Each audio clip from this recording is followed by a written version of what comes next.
Hello, everyone. Welcome back to Ghostwood, the Twin Peaks podcast. I'm Charles Skaggs. I'm Zan Sprouse. Yeah, just barely. Zan's running a little rough today after the Elvis Costello concert, apparently. I have Elvis Costello concert sexy voice. Yes, you're all husky. I've got Betty Davis eyes. For those of you who remember the Kim Carnes. Yes. Yeah. Right here on the countdown, I'm Casey Kasem. Yeah. I went to see Elvis Costello, his Imperial Bedroom tour. Ooh, very nice. Where he played pretty much all of Imperial Bedroom and then some major hits. He did not do Town Crier, which is probably good because that's like a really slow song. Okay. So it's kind of fine with me that he left that out. It's a good song, but it is really slow, and it has like almost like string arrangement kind of sounds to it. So it's kind of better that he left it out. I kind of have that kind of stuff with Peter Gabriel when he toured recently with Sting. That he left a lot of his slower numbers out. Right. So I feel you. Yeah. But how long did he play? Do you know, roughly? Oh my gosh, like 3 hours. Seriously? Show started. Yeah, show started at 8, and we were gone by. It was done by around 11 o'clock. It was Frey's Pavilion in Kettering. Oh, okay.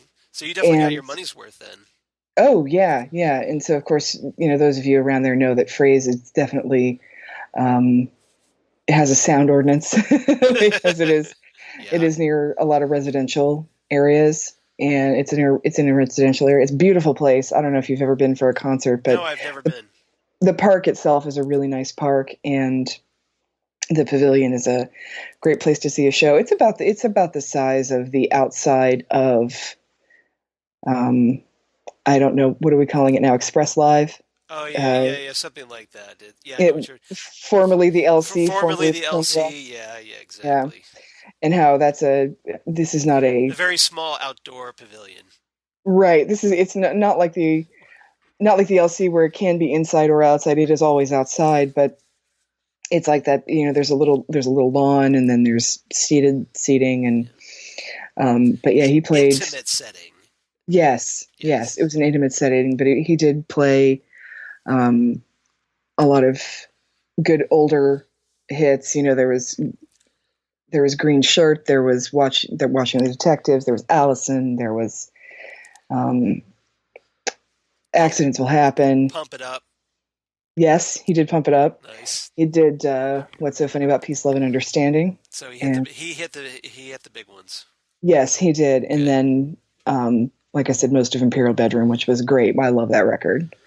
So it was a lot of fun. But woo!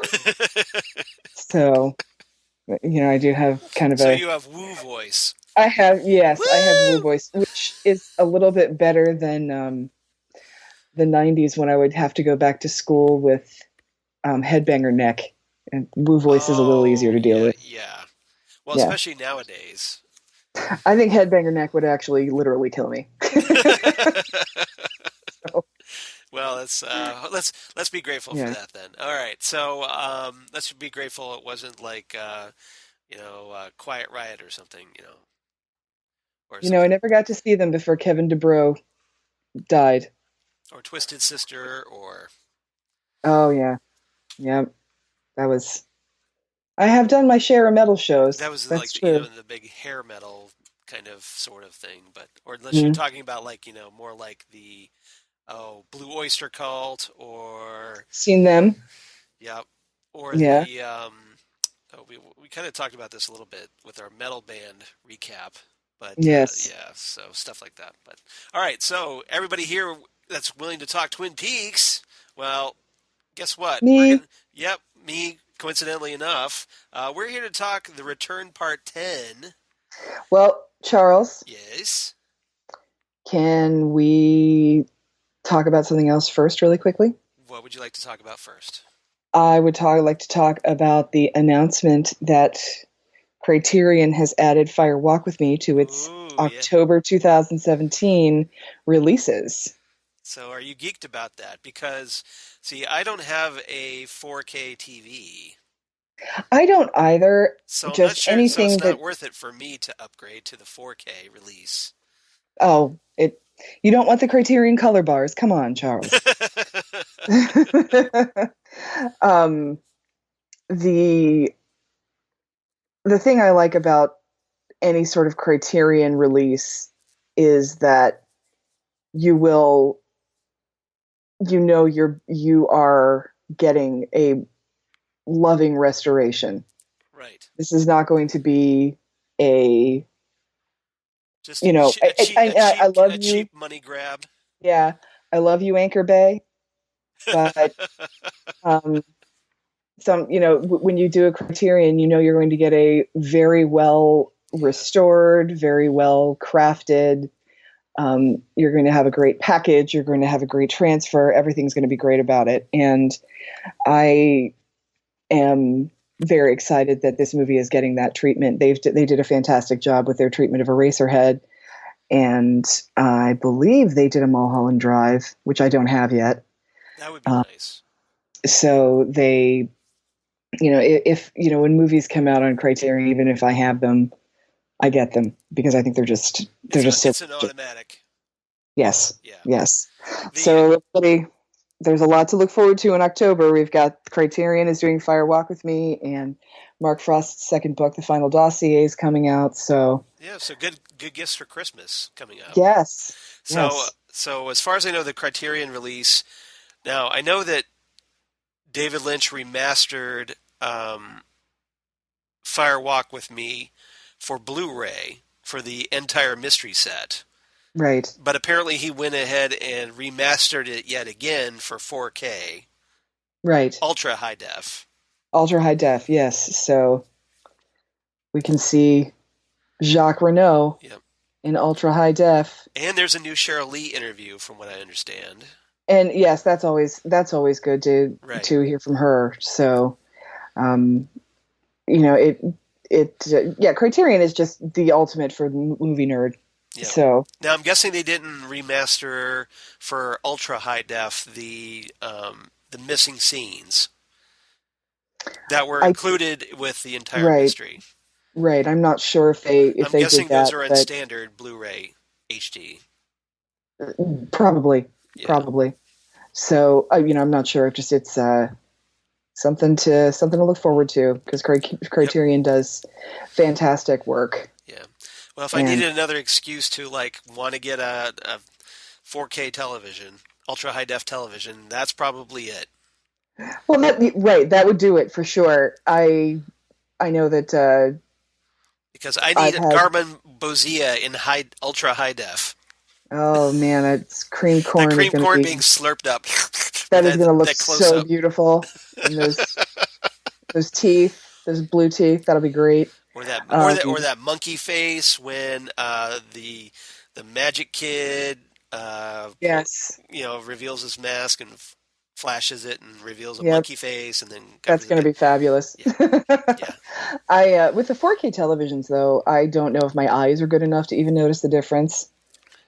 I mean, I've been wearing these astigmatism glasses for almost 30 years now. So I have contacts, so yeah, and then of course I have to do just a little completely useless digression with me. I have because of getting older, I have one contact that's for far away, one contact that's for close up, so that they kind of blur together. And that way I can look down at a cell phone and also look in the distance and read signs. Okay. Without having to put on glasses. So you sort of have contact bifocals. Kind of. Almost. Yeah, kind of. Because I was complaining to my optometrist, and I'm like, what's the point of having contacts if I have to wear glasses? It seems rather redundant. It does, doesn't it? So yeah, I'm fighting it as long as I can until my eyes finally give out and I have to cave. All right. So, but So anything else about the Criterion release you want to talk about? No, nothing right now. I'm just very excited that it's anytime a movie gets Criterion love, it's Right. exciting. It is. Oh, and we should also mention that there's the Twin Peaks panel going on at San Diego Comic Con tomorrow because this is what, Thursday the 20th. This is Thursday the 20th, yes. So Friday the 21st tomorrow for us here in the past. Ooh, we're in the past. That they're supposed to have that panel. So hopefully, we'll get some kind of cool announcement tomorrow. I'm guessing maybe they're going to talk about the Criterion release, and they've got a bunch of stars from The Return, including Kyle MacLachlan and Naomi Watts. Right. So that should be good. Dana Ashbrook, I think, is supposed to be there. Cool. And wouldn't surprise me if there's a surprise guest or two making an appearance. That would be cool. Yeah, that would be cool. So hopefully somebody uploads that to YouTube. Or somebody's going to at least give us a rundown of what happened. But it's bad timing, I think, Why is that? For San Diego right now, because we're in the middle of The Return, and I know they're not going to want to talk too much about what's going on. Right. And so but they can discuss what's happened so far. They can discuss what's happened so far, and because now we're over halfway through the season. Right. I don't think they're going to have any sneak previews of the last episode or anything like that. Like if this had been last year's, if this had been last year's San Diego, they might have had a sneak preview of a little bit of the first episode, or maybe that trailer we started seeing initially. But now that we're in the middle of it, I can just see. I still think they want to keep things a secret because if they hadn't wanted that, this would have been an online series that you could have binge watched immediately. Yeah. So I think that I kind of doubt that too, because remember when the Return started, right up until the first two episodes aired, we really didn't get a decent trailer for that. We had no clue what to expect. Yeah. Right. And it reminds me of that Saturday Night Live episode, that classic that Kyle MacLachlan hosted. That is one of my all-time favorite SNL sketches. Because it's so perfect for that was such a dead-on Twin Peaks sketch. It's a great sketch, and it's a great episode all around because it had all things Scottish, and they had the if it's not Scottish, it's crap. It's crap. I hate when you shout to the customers like that. But it also had the one where he was at a party. Luther Campbell was at a party, and everybody was mad at him because Two Live Crew was so terrible, and Kyle MacLachlan comes up to me. He's like, "You're horrible, but I have lyrics for you. Lick my butt." There's that one, and of course the opening where he does a Q&A session, and they said, people are asking him about him. How long you've been in the business? How do you pronounce your last name? And then somebody says, "I don't have a question about you per se, but more about the show. Are we ever going to find out who killed Laura Palmer this season?" He says, "Yeah, it's Shelley the waitress." Right. And it'll be the last episode. And then you hear like, "Kyle, you have a phone call." It's David Lynch. And all you hear is like, and you just hear, and he's like, "David, the episode's been shot. It's Shelley. They're gonna find out eventually. I mean, we already know it's her. I mean, I don't know what I did." That was such a great monologue. Okay. And then he comes back out and he says, "I hope you all realize that the joke I just told about Shelley the waitress is actually a joke, and because anybody who would say that deserves a great big spanking." So, but I think that's what that. There might be something like that at that panel where they joke around about it being Shelley the waitress. I don't know, but I don't think we're going to be, because we're in the middle of it. I don't think there's going to be a lot of reveals. I think they're still saving those, any sort of last episode kind of stuff. I don't think anybody who's there is going to get a sneak preview of that or anything like that. Long story short, I'm not jealous. I'm not at San Diego. Yeah. So, but well, at the very least, they'll be able to see, like, you could. If you're there, if you're one of the fortunate few that actually get to go there and see that, that you get to see some of the stars, Right. And then maybe they'll show like some very little footage, I'm sure, from the next episode, which will be part. Let's see, part 11. Yes. So yeah. So Right. maybe they'll show a scene, one scene. Perhaps. That'll be it. Perhaps. But like I said, I'm still totally fine I think with they're being supposed to be home. having an advanced screening of part 11 later that weekend. Oh, okay. Okay. I Maybe on think a Friday or yeah, Saturday or yeah, something. something like some like a special screening, Okay. but not during the panel.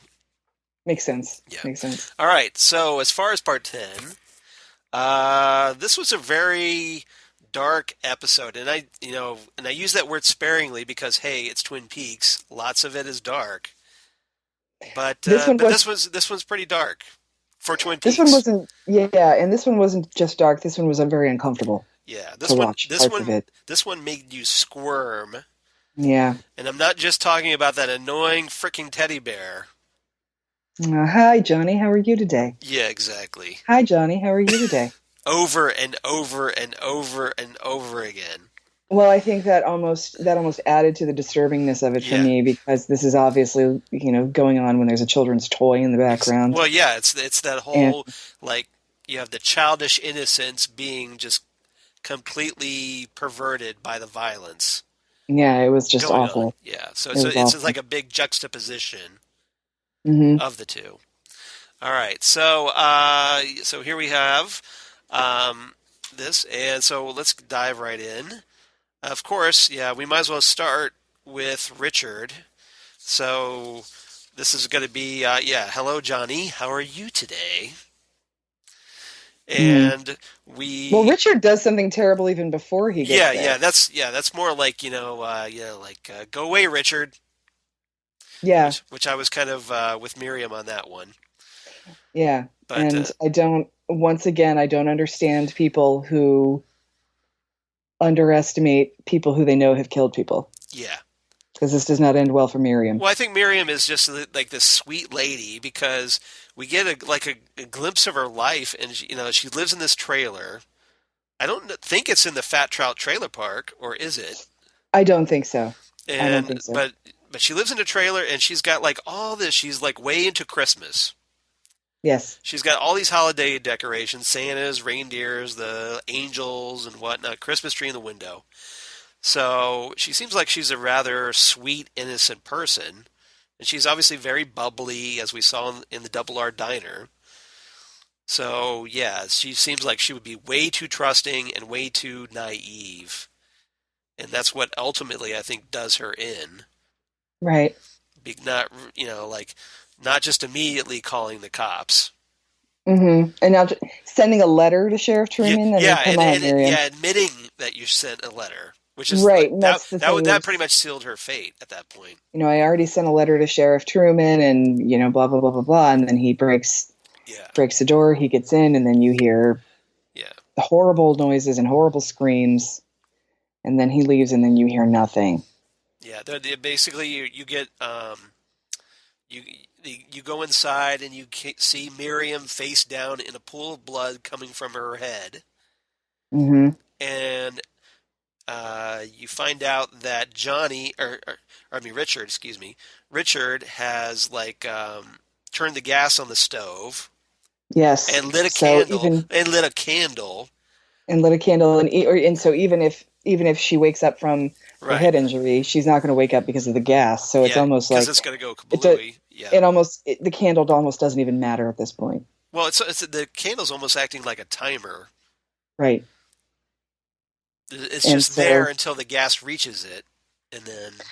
Right, but it's gonna reach her first. Yeah. With her blood loss and her head injury, it's going to just I think it's going to be enough. Yeah, I'm sure it is. But and then when he's done, who does he call? Chad. Stupid Chad. Frickin' Chad. I hate Chad. I hate you, Chad. We hate him even more after this episode. I didn't think it was possible to hate him more, but yes, we do. He calls Chad to make sure the police to intercept the letter that Miriam sent. Right.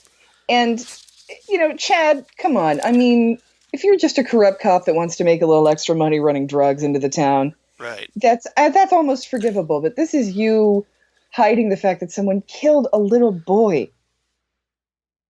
You know, what is Well, we don't know. We don't know the lengths yet about where Chad will go. Chad? Oh, Chad's He terrible. seems like he's totally in with whatever Richard's doing, because Richard's like all kinds of abusive toward him, for not like automatically doing what he says. He essentially pressures Chad into doing it, because initially Chad's like, Yeah. that's way too much hassle. And so Richard's just all kinds of abusive, lays into him, but he goes along with it. And so we might as well go into that scene later with Chad and Lucy. Right. And it makes me wonder what does Richard have over Chad? Right. Or is it just that he's Team Richard? I don't know. I can't even imagine wanting to hang around with Richard. He's so scary. Right. He's going to turn on you and he's going to kill you. He's basically psychotic. He is a psychopath, and if he turns on, and that's another thing too. I always watch these, or if you're watching something like Batman, where you think, why are you part of the Joker's team? Right. He's just going to kill you. He's just, no, my instructions are to kill the bus driver. Who's the bus driver? Yeah. That kind of thing, where it's like you're in league with these people, or if you do something for them, they'll give you $50,000, but you have to do it first. It's like, no, you're going to do this thing for them. You're going to say, where's my money? And they're going to shoot you in the head. So, well, maybe, these are people that he hires like henchmen that aren't that bright to begin with. I think that's probably part of it, but Chad doesn't strike me as a genius. Chad is not a genius. This is true. But he, so he comes up to Lucy and he's like, oh, it's such a nice day. Right. I bet you and Andy have nice days like this. And then, of course, it gets Lucy talking in a very Lucy way. It's like, well, it depends on when we get up, and just. And Chad could probably care less. Chad could not care less about what Lucy and Andy do in their private life, but he's been around them so much that he knows how to talk to them. He knows how to push their buttons, or he knows what kind of conversation will get them going. He can't go up to them and ask something normal like one of us would do at our office, say, did you see Game of Thrones last night, or something like that. It's just a distraction tactic, is what you're saying. Right. It's complete distraction tactic, and he knows Andy and Lucy are eccentric people, and so he knows how to talk to them. So he talks about the nice day, and and then he sees the mailman. He's like, I'm going to go get the mail from the mailman. He's here. Well, he'll bring it in. It's just such a nice day. I'm going to spend some time out in it. I like that Lucy's at least a little bit suspicious of Chad's motive. She's a little bit suspicious, but unfortunately it's Lucy, so I don't think she's suspicious enough. Well, she does watch him through the window. Right. As he's getting the mail. And so I kind of wonder, because of the way he got the mail deliberately with his back toward her. Right. So that he could smuggle Miriam's letter into his shirt. But his elbow was kind of sticking out. Yeah. So as he did that, so I'm wondering if Lucy saw that. She might have, because, Lucy was the one who, I was really typing what Mike and Bobby were saying. Exactly. She's done some things like that. She has those, like, she can come off as like such a ditz, and then, at the like completely unexpected moment, she'll do something that you won't expect her to do, and to be savvier than she lets on.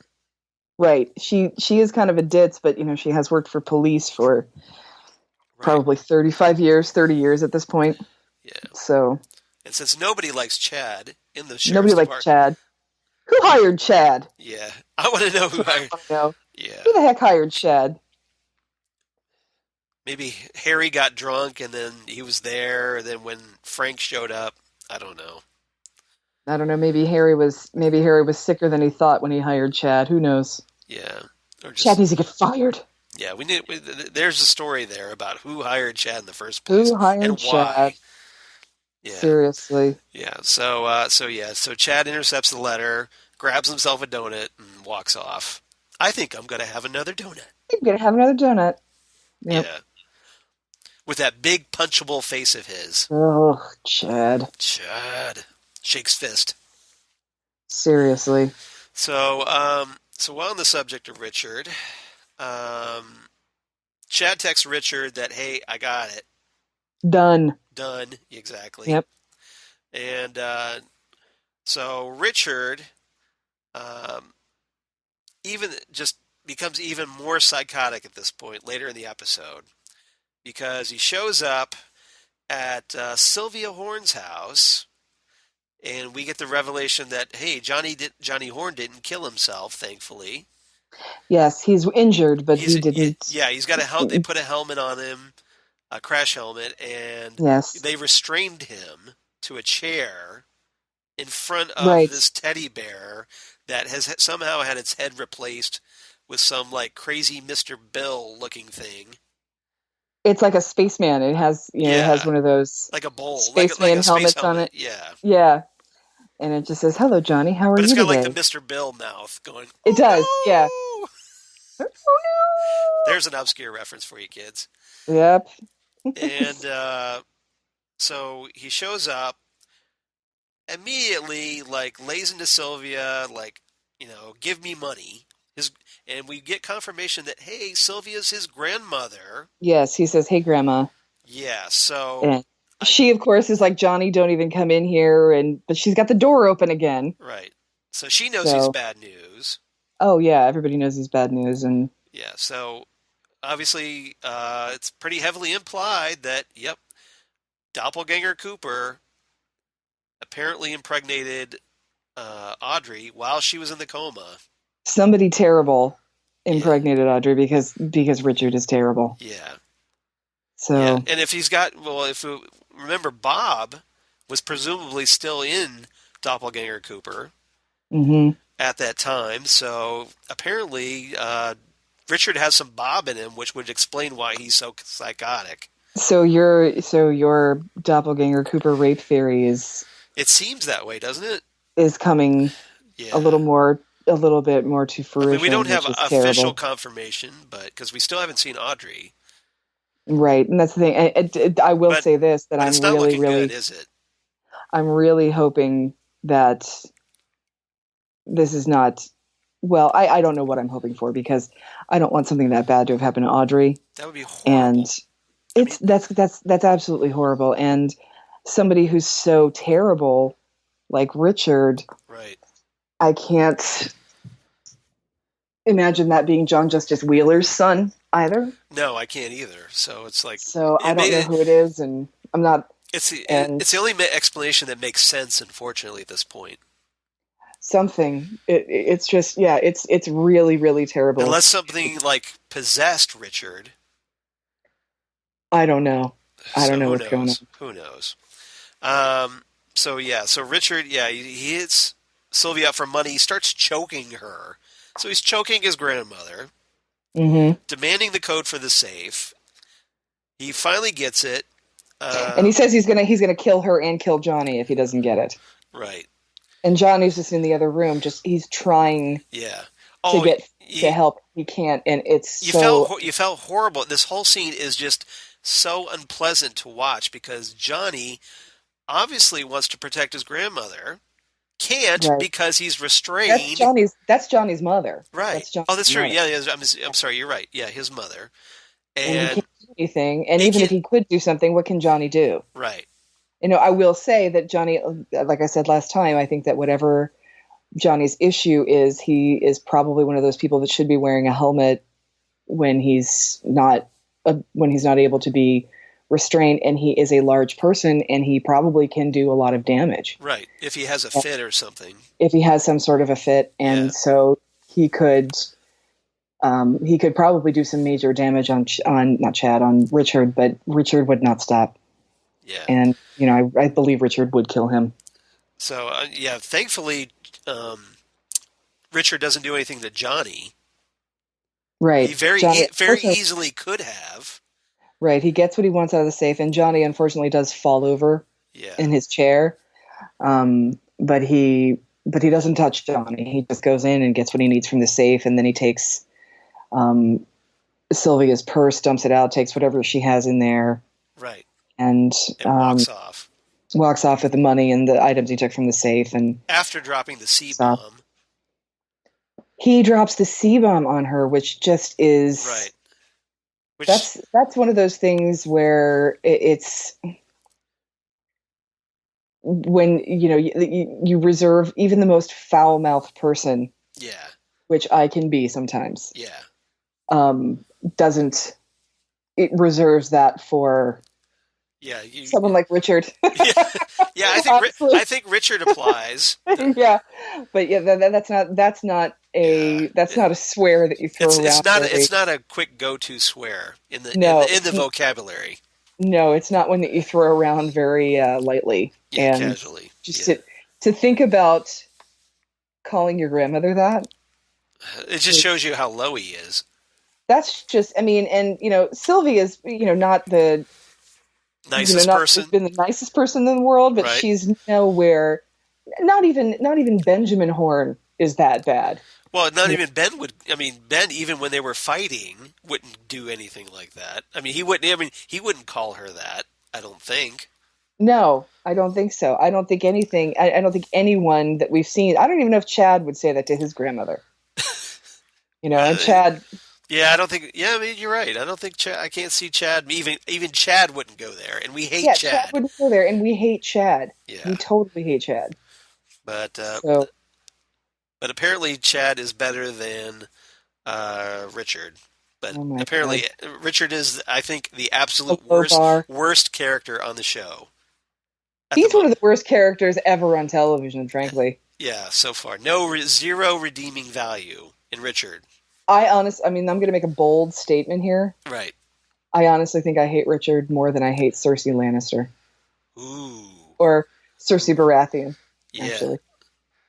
Yeah. I honestly think I hate Chad more than I hate him. I'm sure she would go by Lannister, because... She would if she could, but Baratheon is what makes her the queen. So that's true. That's a good point. Yeah. All right, so Ben ends up getting a phone call from Sylvia after Richard leaves. And this ticks me off with Ben because there's a bigger problem here than just her getting more money from him. He's like, I'm not giving you any more money. It's like, Richard almost killed me. You need to help me out here. And so apparently... Well, she gets annoyed that Ben, first thing he does is ask how Johnny is. Yes. Over her. But why wouldn't you? Yeah, exactly. That's the thing. And so it's like Johnny didn't do anything bad to me, so I like Johnny. I'm going to ask about him first. Well, and Johnny can't defend himself. Johnny's not right. Johnny, you would be concerned about Johnny before you'd be concerned about anybody else. I would think so. So isn't that a little bit of selfish on Sylvia's part? I think it is, but I also think a little unfair, maybe. I think it's a little selfish on her part. Like, hey, why aren't you talking about me first? And I think they would get to that, but I think it's also a real. It really shows you what their marriage had devolved into. Right. It's obviously they had a very bitter divorce, apparently. Yes, they are divorced. Although Ben is still wearing his wedding ring. I think that goes into what he said last week to Beverly, because he says he can't do this and he doesn't know why. And then I actually thought this was kind of funny. So they argue about what Richard did, and I think Ben is going to try and take care of Richard.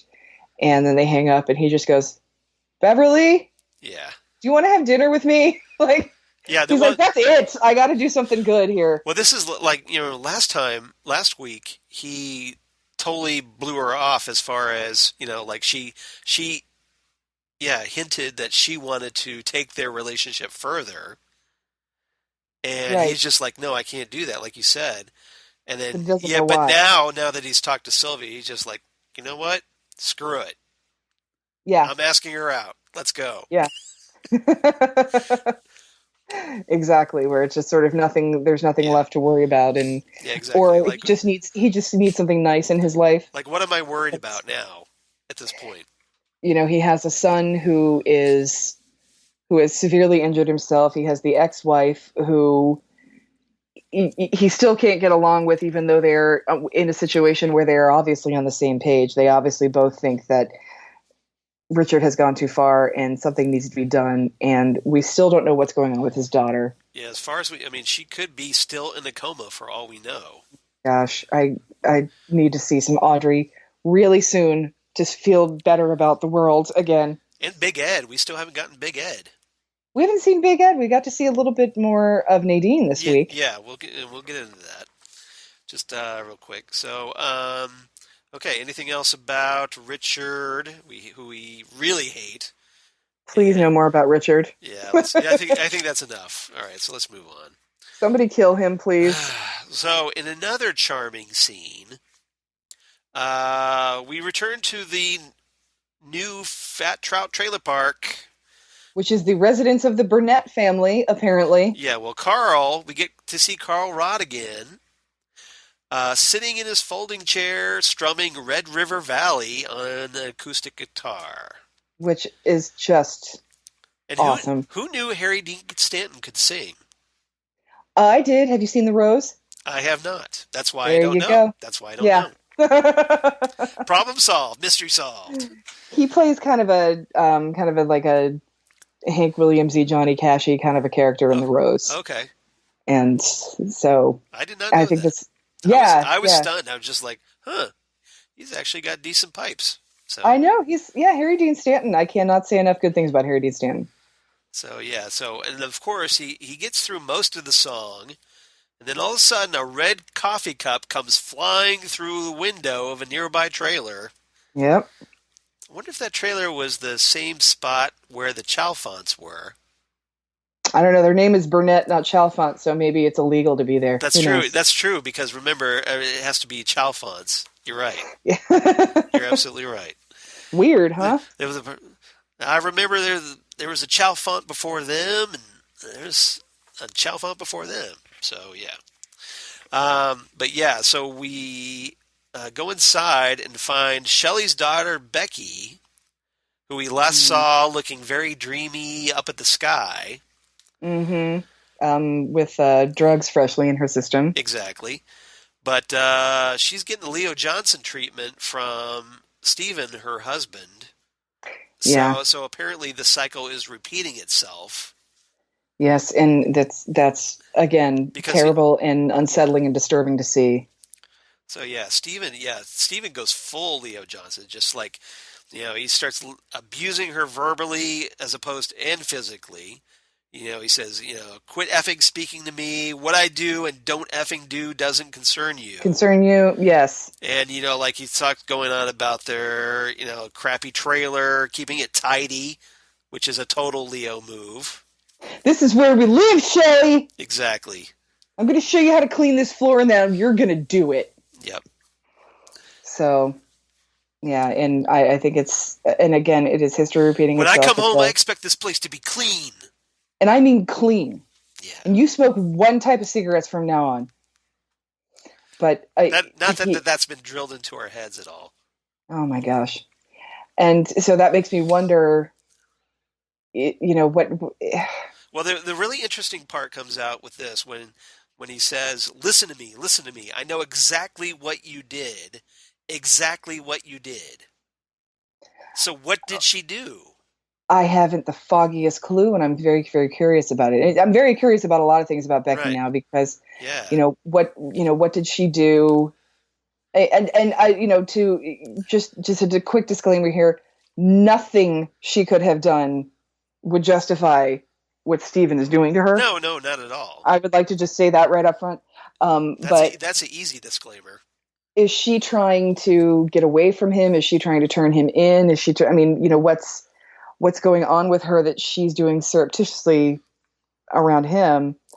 Hopefully it's something good for her, or hopefully it's something that maybe Shelley's helping her with, or maybe she's squirreling away money. I don't know. I would hope it's something good.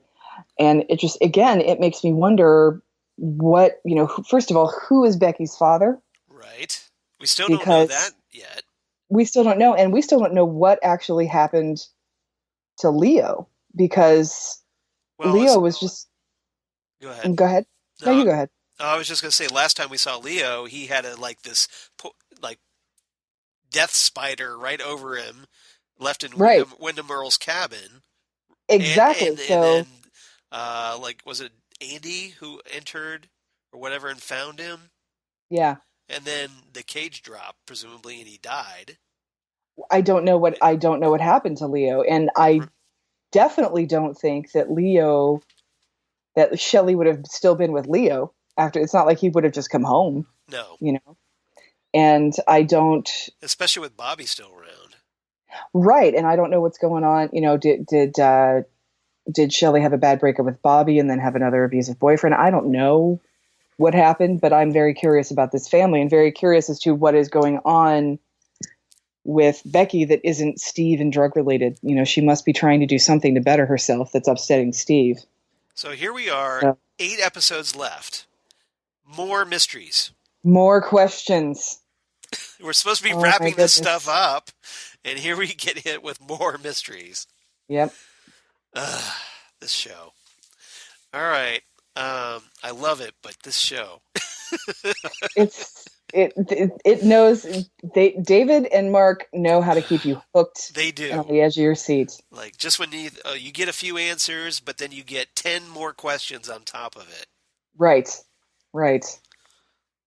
All right. Ugh. So, all right. Anything else about this segment before we move on? No, and unfortunately, you know, with what Carl Rod Yeah. says after he sees the coffee cup come flying out, Yeah. this is not the first time he's seen this. It's an effing nightmare. Yeah, it's not the first time he's seen this happen, Yeah. and so Yeah. just makes you feel terrible for Becky. Yeah. I mean, Carl just seems to like, he seems to be like a tragedy magnet. I don't All even this, know if it's like all this stuff he just witnesses, like he just like with the kid who got hit by yeah, Richard, and obviously everything that went down in the Fat Trout trailer park, in the woods when he was young, and yeah, and being abducted, yeah, exactly. So yeah, he just yeah, I don't know. I don't know if he's a magnet for tragedy or if he's just been around so long that yeah, he's just seen it all. He's right, just seen everything. yeah, So because yeah, he I don't doesn't know. go in there to try to break it up. That's the thing. He's probably seen. I mean, if he's been managing trailer parks for a long time, He's probably seen worse. right? Exactly. I mean, when you manage a property and then you also live on that property, that could be a trailer park or it could be an apartment building or whatever. You're going to see crap go down with families that you just probably after a while you just say, I cannot get involved in this. I can't. And just tune it out. Yeah, that's the thing. I mean, I don't know. I mean, I'm sure everybody listening out there has lived in an apartment and you've heard the neighbors fight a Right. million times and you're like, okay, until this gets scary, Yeah. you I'm just know, gonna stay in my yeah, apartment and right. hope they don't have guns. Right, exactly. And until you start hearing punches or stop you're hurting me or something like that, Right.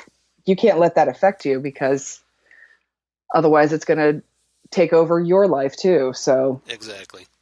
yeah. It's very heartbreaking. Oh, It's terrible. so It's yeah, really terrible. this is such a cheery episode, isn't it? It just reminds you that the world is full of horrible, horrible people. Yeah. Well, let's move on to something a little bit lighter as we go to Las Vegas. Back to Las Vegas. Yeah. Viva Las Vegas! And the Mitchum boys, Rodney and I forget the other one, Bradley. Rodney and Bradley and Yep. Candie. And Candie. Well, see, that's why I thought we talk about that. So Oh my gosh. we start off with Candie in her cocktail dress showgirl outfit, Trying to kill a fly. trying to kill a fly, and it's a very David Lynch scene where she's at it for like minutes, following this Yeah. fly around, and then Yep. all of a sudden it lands on Rodney's head, and she whacks at it, not with her hand, but with a TV remote. With the remote, and then it just sort of dawns on her after she does it Right. And she that it was Rodney's head. yeah, and she freaks out. She's horrified by what she did, or was she? As we get a little questions later. Yeah, yeah, that's true. But yeah, she has this hysterical crying fit. Um, and Bradley comes in, rushes to help, and then we follow that up with another scene where like The other two, Mandy and Sandy, are making drinks as Candie's still shaking in the corner. I love that they're Mandy, Sandy, and Candie. Exactly. Like I think I said before that it's like the Great Muppet Caper where it's Yeah. Carla, Marla, and Darla. Yeah. So I have to wonder, like, did Rodney name them? Did they name the girls, or did they? Right? Are they their? Is that their stage names, or their, did they just get lucky? You know, like, I don't know. I don't care about your name. I'm going to call you Candie. I'm going to call you Mandy. I'm going to call you Sandy. Exactly. It's easy to remember. Yeah. Wait, I'm Sandy. I don't care. Whatever. Just get me exactly. Just get me a Tom Collins. Can I be Mandy? No. Not today. Exactly. So, so that happened. We catch up with, or they're sitting there later, watching the local news, and we know it's local news because the news anchor says local news. Well, and that's the thing they do. You know, what are we going to do next? And they have this computer generated dice roll as to what the news is going to be next. Local news, and then you see that they got Ike. Yeah, they got Ike the Spike. Yep. And so you find out that Ike the Spike has been arrested, and the Mitchum boys are very happy about this because apparently Ike worked for their rival Duncan Todd, who we remember is working with apparently Doppelganger Cooper for the Glass Box project. Yep, exactly. Yep. It's all connected. And so they wanted Ike dead. They're very happy that he's been arrested. Part of the report, as kind of following up on one of my theories, is that includes footage of Janie E. and Dougie after they were attacked by Ike. Right, talking about what happened. Yeah, and you get that again. You get that quote that Douglas Jones, he moved like a cobra. He didn't act like a victim. He moved like a cobra. Yeah. So, which was great. So yeah, then of course you got the Janie E. trying to say that she was far more actively involved in Ike's takedown than she was, which I thought was kind of funny. Right. She's like, like I punched him and I kicked him and it's like, yeah, she certainly had her moment with it, but we didn't see all that though. No, yeah, Dougie. She was definitely playing that up. Dougie, she did kind of come at him with her purse a little bit, but Dougie shoved her out of the way. Right. At first, so I thought it was kind of funny that she's trying to take a little bit more of the credit. That was pretty funny. And the Mitchums realize that, hey, that guy who took down Ike, that's our Mr. Jackpots. That's our Mr. Jackpots. And Bradley says, turns out our Mr. Jones is actually named Mr. Jones. And Rodney replies, what an effing world. Yep. These guys are kind of hilarious. Although he says the F word, but I'm censoring it here, but yeah. You know what he said. You watched the show. We all know what he said.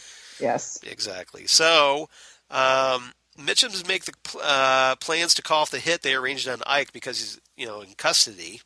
Mm-hmm. It's going to save them some money. Exactly. And they want to set up a meeting with Dougie soon. And well, what happens is that Duncan tells, I can't think of the Tom Sizemore character. What's his name? Anthony Sinclair. Anthony, that because he's tried to get Ike to kill Dougie twice now, and it hasn't worked. Yeah. So Duncan Todd is like, hey, you're going to tell the Mitchums about this. Yeah, you're going to tell them that the claim we denied for them, which is part of, I'm assuming, what Dougie's boss assumes that Dougie has figured out when he looks at the paperwork, that there's something shady with the paperwork from that claim. I'm assuming that that's what that was all about. And so what he's going to do is he's going to make the brothers kill Dougie for him. Right. By planting the seed that he has a personal vendetta against you. Yeah. And so Anthony Sinclair, he goes and tells the brothers that, and then the brothers sort of they have a little meeting with themselves. He's like, he has cost us $30,440,000. Like they added. They add the 30 million or whatever, and then they add that amount from that Dougie won at the casino that night. Yeah, they added the jackpot amount. Yeah, the Mr. Jackpot amount. So before that, though, we get a little bit more of Candie, who, and this gets really interesting. Candie's quickly becoming fascinating to me.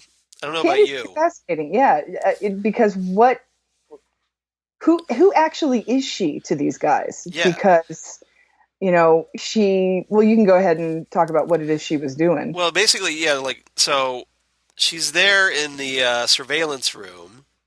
Mm-hmm. They're traditionally as wall dressing. Yes, just with her and Mandy and Sandy over along the wall, and Candie's just kind of flailing her arm around, really fascinated with it for some reason.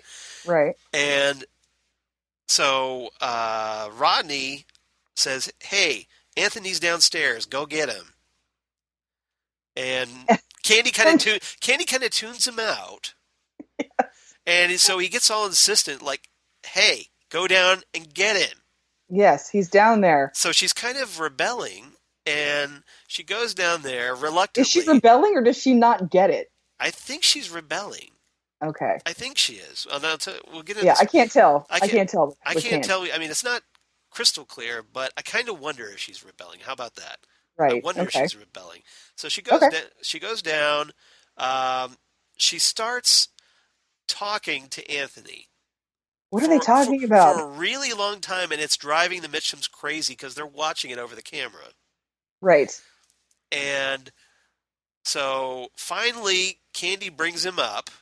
It's like, "Hey, I got him for you." What were you guys talking about? Yeah, and Rodney's just freaking out by this point. He's just like, what the hell were you talking about? And she reveals that it was the weather. Because according to the local news station, there's a heat wave coming. Mm-hmm. I don't know if that's important or not. And how lucky we all are to have that the casino's air conditioned. Exactly. And at this point, Rodney's like doing Curly Howard, slapping his forehead, going. He's just beside himself, and just gritting his teeth, like fine. And then he's like yelling at Anthony, "Okay, what do you want?" And Candie goes back to posing. So I kind of, part of me is just wondering, she's just, I don't know, she just has this, a touch of defiance in her. And maybe I'm overanalyzing it, but. Yeah, I don't know, because it's like, she seems like she's such a space case. Yeah. That I would be interested to see that she. But she doesn't look like she has a ditzy look on her face, though. She doesn't. She's like she's bored with them. She's bored with them or something. But then, Bradley Jim Belushi says, if we fire her, she has nowhere else to go. Right. What does that mean? Yeah, exactly. Why do they care about these girls? Right. He obviously because I thought cares about what happens. I thought when Candie hit Rodney with a TV remote that, okay, that's it, Candie's dead. I thought Candie was going to die when that happened. But these are gangsters. Yeah, she's, she feels really bad about it. What does she say? Like, how can you still love me after that or something? Yeah, she's all free. Like, how can you still love me after what I did? Yeah, so which is like the total abusive victim thing. Or are these like uncles or something? Like who, how? Yeah, is this family? I don't know. Yeah, because if we fire her, she has nowhere else to go. Right. So yeah, that's an interesting. But turn. They seem to have some odd fondness for these girls, the Mitchums. Yeah. That we don't know yet, but it's fascinating to me. I know. And I kind of wonder, like, okay, what is up with Candie? Because all of a sudden she's stepped into the forefront. Right. For some reason. And I don't think it's just to hit, Rodney in the face with a remote. Right, I don't know. Yeah, that is interesting. So that's why, because I wonder if she was, like, that's why I was suspecting, well, okay, was it an accident, or did she deliberately use the fly as an excuse to hit him? Yeah, I don't know. You know, Good question. I it's don't know. I didn't. there's I honestly didn't think. there's two ways to look at that, I think. I honestly didn't think too much of that because of just Candie being set up as such a space case. Yeah, So and it was a comedic moment, so it was. yeah. Yes. All right, so I think that's pretty much it for that storyline. Yeah. So the brothers are now. So yes, Duncan's now getting the brothers to do his dirty work for him. Yeah, but apparently Anthony is just so obvious about this. He's just like, what does he say It's like, here? you heard it from me. Says you have an enemy in Douglas Jones, and he keeps like trying to rephrase this information over and over again. And I think Rodney at first is like, okay, I got it, and then I was wondering if he's getting suspicious because he keeps rephrasing that information. Yeah, I'm not sure, and it's because Anthony he's good at insurance fraud, but I don't think he's good dealing with gangsters. No, I don't think so either. I think this is above his pay grade. Right. This is beyond what his he's skill used set. to with his. That is not in his skill set. No, he's more used to the white collar espionage kind of. Exactly. Not espionage, embezzlement kind of crime. He's used to intimidating Dougie. He's not used to dealing with the Mitchums. So. Right. All right. And speaking of Dougie, see what I did there? I see what you did there. You see what I did there? So Janie E finally takes Dougie to the doctor. Oh my gosh. How many episodes has it been? She's talking about taking him to the doctor, and finally it happens. And so he takes her to this guy named Dr. Ben, who's played by John Billingsley, who played Dr. Phlox on Star Trek Enterprise. Little I didn't realize that. Yeah, that's Dr. Phlox, if you're a Star Trek geek. But he's been in lots of other things, too. And on account of Dougie's acting peculiar, as Dougie says. He's trying to listen to his heart through the stethoscope, and Dougie keeps trying. Dougie, I need to listen. Yeah. And there's still just, again, Dougie's acting like a 3-year-old, and everybody's kind of just fine with it. It's really bizarre. Right. But as we know now, it's like, well, he had it was in a car accident. So. Yeah. And they're like, have you lost a lot of weight? And you look good. And you look good. And Janie E, because right now we have Dougie with his shirt off, so you can see Kyle MacLachlan's abs. Mm-hmm. And I'm sure always a good thing. You were okay with that. Oh, I'm totally fine with that. I figured you would be. Yeah, that's definitely something they could have gone on a little longer if they wanted it to. You want to like have him sweep the floor like in the Roadhouse and just draw that out 20 for a minutes little of him just in his underwear. That'd be fantastic. Yeah. So and apparently Janie E has taken notice. She's overlooking her like, oh yeah. She's like, well, I don't know. I have not noticed this, but my goodness, this is all of a sudden a very handsome man here. Exactly. So they go back home. She's flirting with him. She's got bright red shoes on. Bright red shoes on. Because Dougie, do you find me attractive? Yeah. I find you attractive. And Dougie is like scooping up his chocolate cake. He's eating cake. Yep. And he's just like a little kid. He's kind of like digging into it. And just like, chocolate cake. Yep. And so, and then of course, she says, I find you attractive. Mm-hmm. And then we cut to, oh yeah, Janie E and Dougie upstairs. Which is hilarious because Dougie's on his back just moving his hands up and down. He's flapping, like he's trying to fly. Yeah, exactly. And Dougie's got this big goofy grin on his face. Yep. But Janie E is riding him hard and screaming his name. To the point where poor Sonny Jim wakes up and has to hear this. I feel so bad for Sonny Jim. Yeah. But, and then afterward, in the afterglow, basking in the afterglow,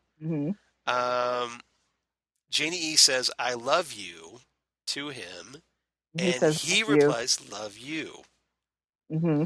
So going back to your theory about Cooper wanting to make love to a beautiful woman he genuinely has affection for.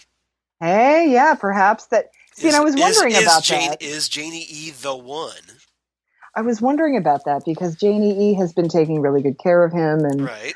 trying to just do everything. And trying to he figure out did how this is going to work out. right, and he did shove her out of the way. Like that was his first when Ike the Spike came. When Ike the Spike came at him, he immediately tried to protect her first. So, but I was also wondering. Part of me was waiting for him to call her a different name, like to call her Annie or Caroline. Ooh. I wasn't sure if something like that was going to happen. That would be really awkward, wouldn't it?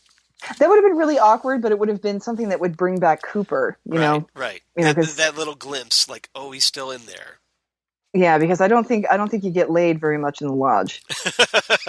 So it's been 25 years. Yeah. Dude needs some action, and apparently he got it. Right. And so then the next day she's all flirty, like I can't stop thinking about last night, and touching him. Yeah, it's actually very cute. Yeah, it is. So that was pretty funny. So that's where we didn't get much progress bar movement on the Cooper factor, but no, we didn't. But who knows? Maybe that's this act is what hopefully helps bring him along. I don't know. I'm starting to think Janie E wouldn't mind if she all of a sudden was married to an FBI agent named Dale Cooper. I'm guessing she might be cool with it. Yeah. She's like, all right, fine, whatever. Yep. Okay. Just just pack for Tibet, I guess. Yes, pack for Tibet. So we probably the next storyline we catch up with really quickly. We get another installment of Dr. Amp's show, his podcast. His video cast. Yes, his video cast. Which, of course, Nadine Hurley is watching. He's so beautiful. He's so beautiful, she says. I have a feeling we have a little bit of a Florence Nightingale syndrome going on here between her and Dr. Jacoby. So do you think they're actually involved? Or do you think she just crushes on him from afar?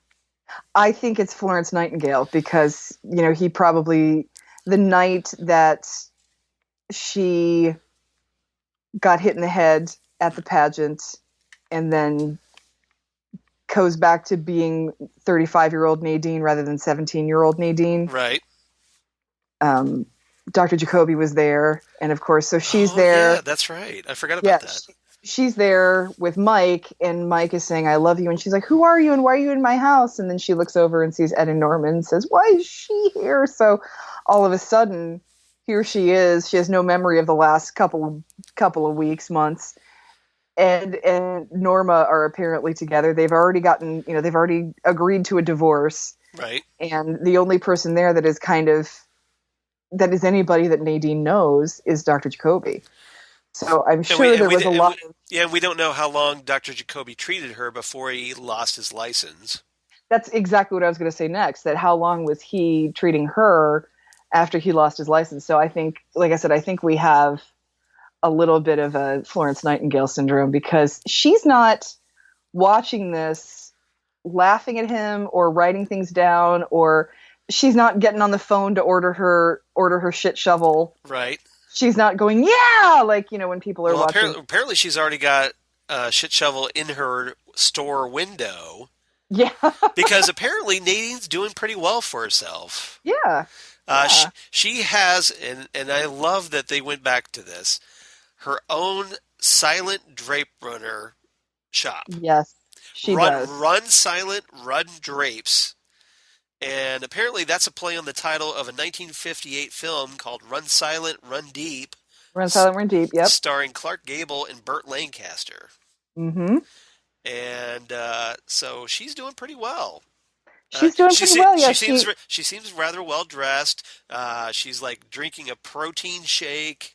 It looks like some sort of secret item from the Starbucks menu. Yeah. And she's got one of those shovels right there, front and center in her store front window. Yes. And so I think it's a Florence Nightingale thing more than I think it's more than that than she actually believes his political rhetoric. Yeah. I don't think she's watching him because she agrees with him. I mean, Nadine is kind of crazy, just like he is. She fixates. Yeah, so she's just watching him like she's just sort of watching him with this dreamy look in her eye. That it's him she's watching, not his rhetoric. Right. So you think she's just tuning all that out, just staring at him? I think so, and I think anything he offers, she's going to buy. So. Got it bad, got it bad, got it bad. She's hot for Jacoby. Hot for Doctor. Dr. Amp. Exactly. So, yeah, and again, we still haven't seen Big Ed, so I'm assuming Big Ed is living with Norma, but I don't know for sure. Where's Ed? We got to see some Ed. Yeah, exactly. So then we catch up with Jerry Horne. Yes. Who is still in Ghostwood Forest. I swear to God, I hope he's there like for the rest of the series. I know. I keep thinking that Jerry's going to be there when the lodge opens. That would be great. That would be magnificent. That's why he's stuck there. So he's stuck in some sort of vortex of the lodge opening or something like that. So of course I have to do this. Yes, please. I think I'm high. I think I'm high. And so he has another moment. Now he's yelling at someone. And he says, "You can't fool me. I've been here before." I've been here before, yes. So, abduction? That's the thing. I don't know. Or has he been to the lodge? Or, what? I mean, everybody who grew up in this town has been in those woods and has probably come running out of it a little creeped out at some point. But I don't know what's going on with that. I laugh so hard every time he's on now. Oh, he's just great comic relief at this point. He's so fantastic. So, good job, David Patrick Kelly. Exactly. Almost makes me forget you were such a douche in The Crow, but. Oh yeah, that's true. Yeah. But he's no matter what he does, he still gets to be one of the most. He's still in one of the most iconic scenes in all of cult film, because in The Warriors. Oh yeah. Yeah. The with the bottles on his hands. Is he the bottle guy? He's the bottle guy. Where they go clink, clink, clink. Warriors, come out and play. That is David Patrick Kelly. Oh, I didn't realize that's him. So, yeah, I didn't realize he's the come out and play guy. Yeah, I know. I didn't realize that either until recently. But yeah, he's. So I learned something today. I know, right? He gets to be the most iconic scene in all of The Warriors. Yeah. But, yeah. Come out to play. He gets the biggest catchphrase of the movie. That's what everybody remembers from The Warriors, are those bottles in his hands. Yep. You're right. So. You're right. So that's... he's done some good work. So that's our catching up with Jerry for this week. Tune in next week when he's still high in Ghostwood Forest. When he's still in the woods. With another foot that is not his foot. Same foot time, same foot channel. Same foot channel. Yeah, exactly. So I think the next storyline that we haven't already covered is Gordon Cole. Gordon Cole and Tammy are watching afar as Albert goes on a date. Albert is having a dinner date with Constance Talbot, the medical examiner. And he's enjoying himself. And he's laughing and smiling. And we have Gordon and Tammy like almost chaperoning from the back. They're just watching from afar. They're like so adorable. It's so like this is the cutest thing ever. Oh my gosh. And he's just watching him smiling like he's like a dad watching his son go on his first date. I don't think Albert knows they're there. I don't know if he knows they're there either, and I'm assuming they're probably in. It looks like they're in one of those sort of old school fancy steakhouses, right? So which might just be connected to their hotel or something like that. That's what I'm thinking. Like it was a hotel dining room, maybe. Something I don't know, but they seem to be having a good time. Yep, I think so. Oh my goodness, Albert. Yep. It's kind of hilarious that I know it's sad that Miguel Ferrer is no longer with us. So sad. But the idea that Albert gets a romance before we no longer are able to see him, I think that's wonderful. is great. It's great. Yeah, I think it's absolutely wonderful. Just this constantly miserable guy finally finding that someone he actually likes. And they are obviously two peas in a pod. Hitting it off. They're hitting it off. They're two peas in a pod. It's never going to be, she's never going to be grossed out by what he does for a living because she kind of does the exact same thing. Exactly. So, and she's got that kind of dark, twisted humor he has. Right. And she's sort of cynical about it. And so I'm sort of hoping that maybe she gets to go to the FBI too or something. I don't know. Or maybe Albert's gonna go work at the Buckhorn Field office or something. I don't know. Yeah, something like that. That'd be so great. That would be great. So curious to see what more they do before the series ends, but just thought that was great. Yeah, so cute. So in a rather bizarre moment, now we switch to Gordon sitting in his hotel room. He's sipping Bordeaux and drawing what looks like a tree growing out of a lizard dog thing. What is that? Because it's shown upside down, but if you want to go online, you can see the picture turned around. Yeah. To see what he's looking, but it's like a hand is really stretched out, like it's like Mr. Fantastic or something, reaching for this lizard dog thing with a tree growing out of it. I have no idea what that means. I have no idea what that means, and it would make more sense if it was a frog with wings. Yeah. But I have no idea what that is. I don't know what the deal is. Maybe it has absolutely nothing to do, but so he gets a knock on the door. He opens the door, and who does he see? Donna, are you my best friend? It's that moment, Laura. yeah, from Fire Walk with Me. Yeah, exactly. Yeah. It's the "Are you my best friend" scene, but it's just Laura, like all, crying and distraught, and Gordon's obviously taken aback by this. And you notice we also heard the Laura, honey, yeah, from not Sylvia, Sarah Palmer, from the pilot. Yeah. So I'm not sure what that has to do with anything. Maybe it's another connection to Sarah Palmer, perhaps. And who actually is at the door? Yeah, who's at the door? It's Albert. Yeah. So that's even weirder. So is there a Laura Albert connection going on here? I don't know. I have no idea. Or maybe it's just something's following those guys. Maybe it's or just coincidence. Or is it the essence of the blue rose follows these guys around? I don't know. I don't know what's going on. I don't either. Or maybe Albert's a sensitive. Maybe I don't know. Just that. He spends his time studying Gandhi and King. Right. So Albert is a little more. There's more to Albert than exactly. Just the brash exterior. He's open to expanding his mind and consciousness. Absolutely, he is. So maybe he's like sensitive to Laura's spirit roaming through this story. And as we're going to find out later, it's Laura's the key. Yeah. Now, it is interesting that was, like you said, the "Are you my best friend" speech. Right. So, because the next thing we get is Albert there to tell him that, hey... He has some terrible, terrible news! Yeah, Diane received a text from Evil Cooper, Doppelganger Cooper.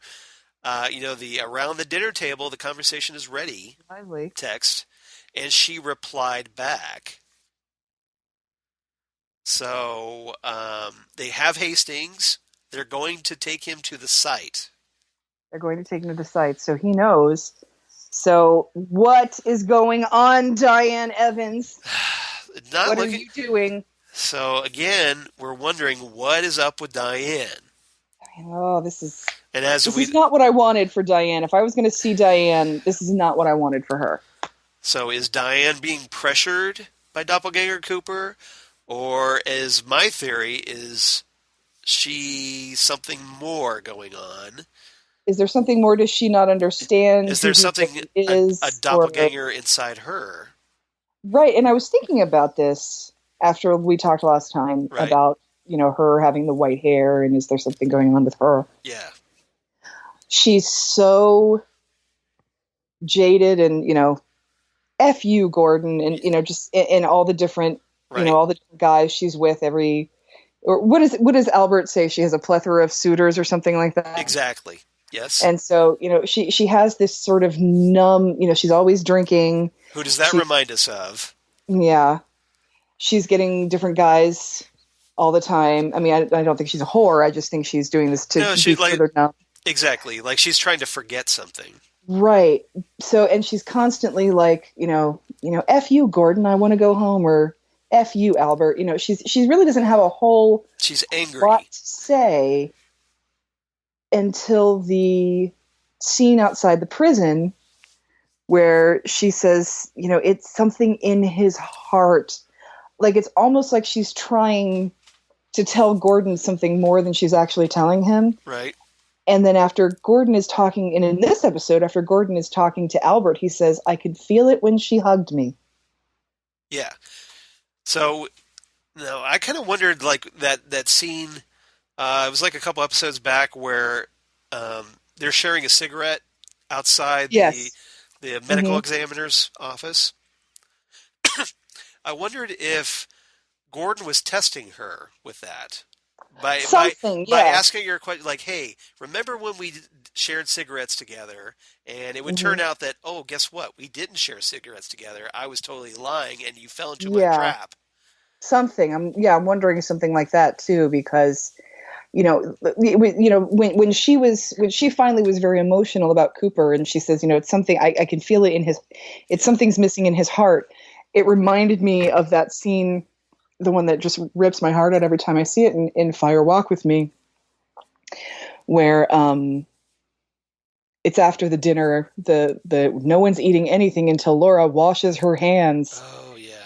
And then Leland comes into her room. Speaking of unpleasant scenes in Twin Peaks. Oh, that one is really hard. And then he walks into her room and he just says, Laura, honey, I love you so much. And it's that and even before that, where he's sitting on the edge of the bed and Bob goes to sleep and Leland comes back again, and you can tell that Leland comes back again. Maybe that's what's going on with Diane. And he feels horrible about what Bob did. So bad. He feels so bad. And maybe that's what's going on with Diane, that there are moments sometimes where Diane's back.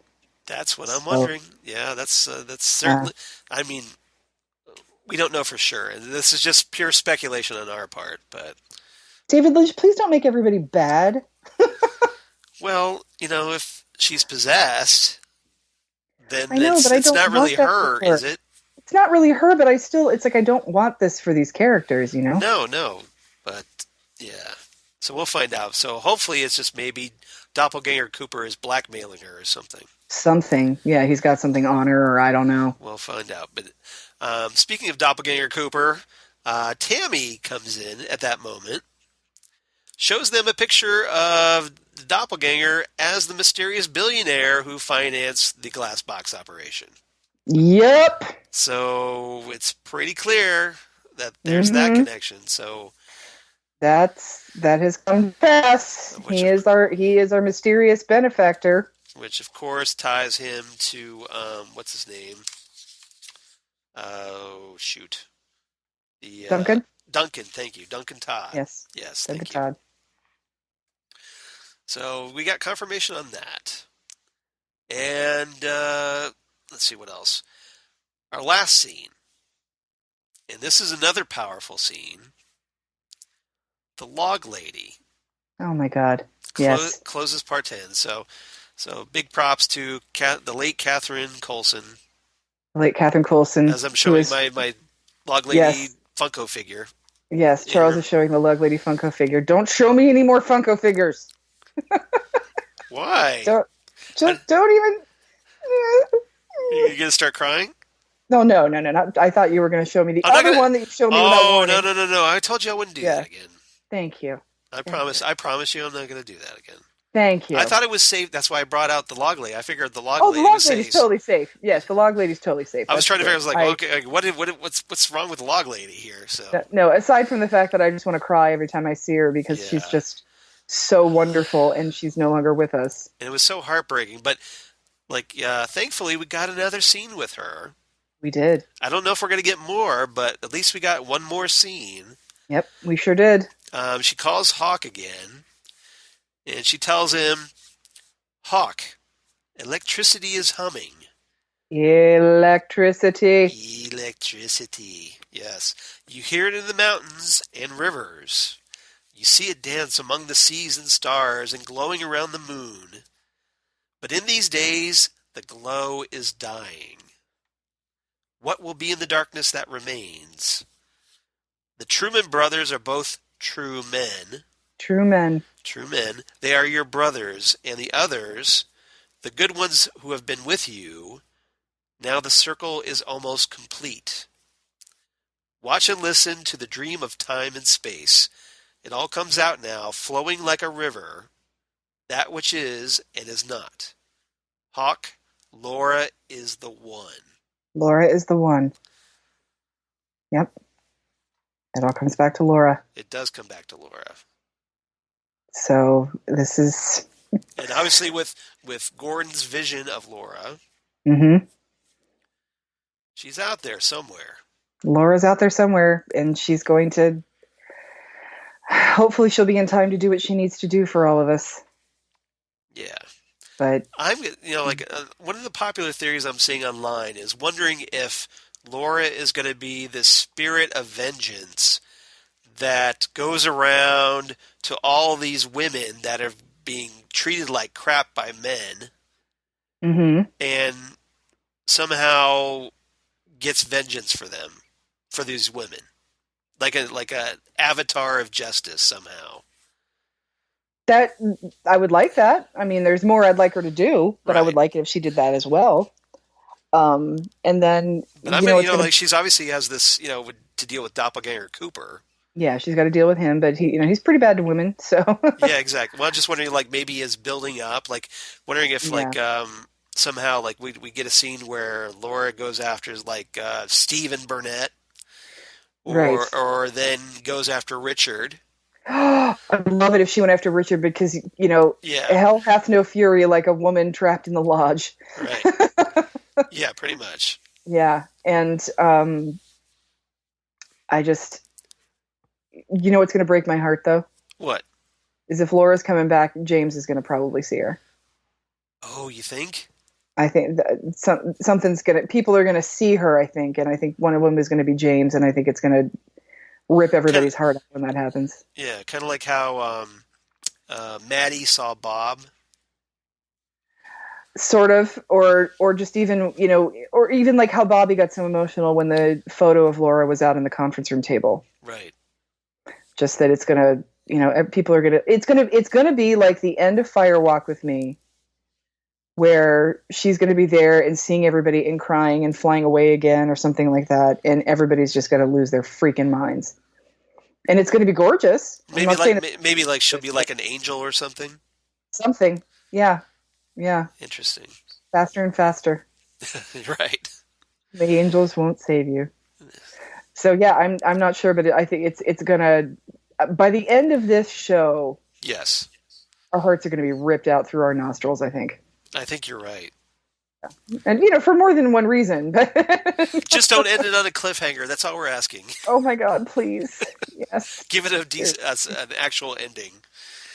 If it's going to be a cliffhanger, make it be like, okay, how is Richard going to die? I mean, we all know he's going to, if it's going to be one of those Batman things, but, Richard's over a vat of acid, that's fine with me. I can handle that. But obviously it would be great to see Laura take out Richard. Oh, that would be so wonderful. And why don't you take out Jeopardy Chad while you're at it, just for please. Yes. Yeah. Just for good measure. Maybe like an appetizer. Something. Yeah. Just a 1-2 punch. Just get them both. Get them in the same room together and take them out. Yeah. And throw in Stephen Burnett while you're at it too. That would be fantastic. He's got to come in too. Yeah. See, Stephen Burnett, I mean, I have been accused, I don't want to say accused, but I have been known to be extremely sympathetic towards addicts. Right. I think addiction is a very misunderstood disease, and I'm very sympathetic towards addicts, but not addicts who beat their wives. That's when I am done. Especially when you're like Steven, who's like a loser who can't get a job. Steven's a loser and can't get a job because he's an addict. Yeah, exactly. But it's one thing to be an addict and be. But then he's like blaming. He's blaming his wife. Yeah, but he's an addict and he's just a horrible man. Yeah. And so that's when, like I said, I can be extremely sympathetic, but the second you lay a hand on your wife, I am done with you. Yeah. That's definitely a line that you should not cross. And no, ever. That's it. No, absolutely. I'm totally with you on that. Yep. So we end the episode, thankfully, something upbeat, or at least hopeful. Yes, something hopeful. Rebecca Del Rio, who, if you saw the movie Mulholland Drive, did a killer Spanish version of Roy Orbison's Crying in that movie. So, yeah, beautiful. She's got a beautiful, beautiful voice. Holy crap, her voice. So, and what'd you think of her dress? Yeah, her dress in here with the Black Lodge floor pattern. The black and white chevron pattern. The zigzag, the chevron pattern. That's nice.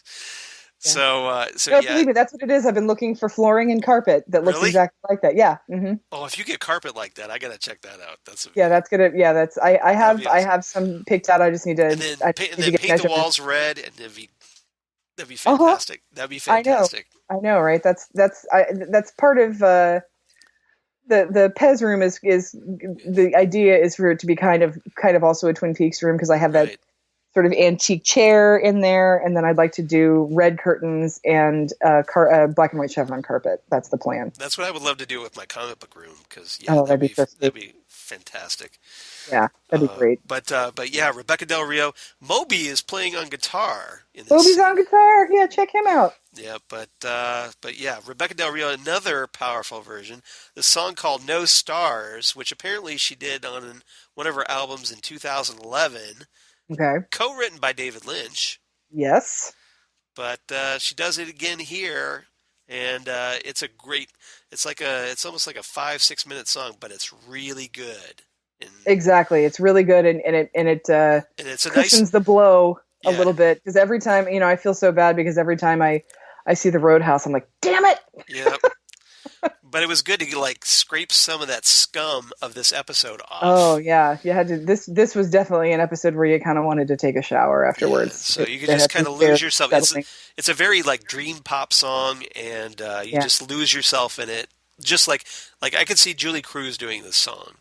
I could too. It was that sort of haunting, melody, echoey, ethereal sort of. Yeah, I could have definitely seen that as well. So I thought that was great. All right. So anything else about this episode that I forgot? Or I think I pretty much got everything. No, not that I can think of. I think we did it pretty well chronologically, and we addressed all the disturbing things and all the fun things. Albert on a date is one of my all-time favorite things that I've ever seen on this show. That was so unexpected, but it was just magnificent. That was so fantastic. That was great. And of course, Jerry's always awesome. So Jerry's so fantastic. Currently one of my favorite things in this show is Jerry. Well, and when we first saw him, I was never that big of a fan of Jerry in the classic series. Well, yeah, Jerry in the classic series was just sort of another way to, he was. He's like Ben's sidekick. Yeah, he was like Ben's sidekick, and just another way for you to realize that this family is like totally screwy, and they're just kind of jerks in it for money. Right. And now that they're older, they're definitely more mellow. Both of them are definitely more mellow. Especially Jerry. Especially Jerry.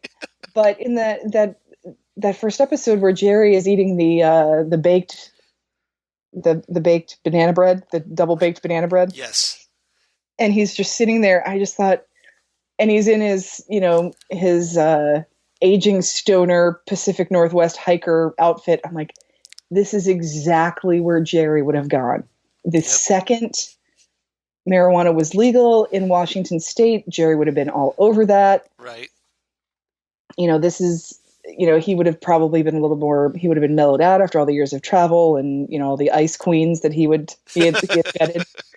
And so I just thought it was so perfect. And I loved their relationship when they were sitting together and he was talking about Beverly, and Ben says, Respect. And he's like, that's never talked to before. Sock it to me, sock it to me, sock it to me. I mean, I think their relationship as brothers is very well done. Well, they pick on each other like brothers do. Yeah, I think they did a good job writing them as with their relationship as brothers, and then with Jerry, you can believe it. Yeah, you can really believe it. I think they're well crafted. I mean, anything with Lynch is well crafted characters, but specifically Twin Peaks has always been very well crafted characters, and so we are seeing such a different side of Jerry, and he's so enjoyable and he's so funny. I think it's just. Whenever you see him, and he's not necessarily, I know we tend to get impatient with some of the things that do not advance the plot very much. Right. Because we want some answers and we just want to know that everything's going to be okay and we want to see all the people we want to see. But every time you see Jerry, you're like, okay, this is going to be good. All right, I'll take a Jerry interlude. That's fine with me. Yeah, it's definitely worth it. So that's it's great. definitely worth it. All right. So do you have a rating for this episode? This episode is an 8 out of 10 talking teddy bears. Oh, you stole mine. I have to come up with something new. Oh no! Did I actually steal yours? Well, I said annoying teddy bear robot. So I'll come up with something new here. So let's see. And again, this one's losing points for just its sheer disturbing nature of it. There's nothing. Right. There's nothing technically wrong with the episode. It's just it was so hard to watch. I was going to be totally in sync with you. I was going to give this an 8. Until the log lady scene at the end. Then now it has a 9? That brought it up to at least an 8.5 for me. Okay. So I'm going to do 8.5 freaky drawings of lizard dogs with trees growing out of their foreheads. 8.5 tree growing lizard dogs. All right, that works. 8.5 lizard dog drawings. Let's put it that way. That works. All right. So we got some feedback. Cool. So first feedback we got was on Facebook from everybody's favorite feedback, Ivan Ivanov. All right. Yes. Thank you for the phonetic spelling or phonetic pronunciation. Yeah. Apparently, Ivan, as we now know, that's apparently the proper Bulgarian pronunciation. So Ivan writes in. Was he right here? Okay. So he goes, hello again, dear jackpots. Good job, Ivan. Yeah, that was well played. So,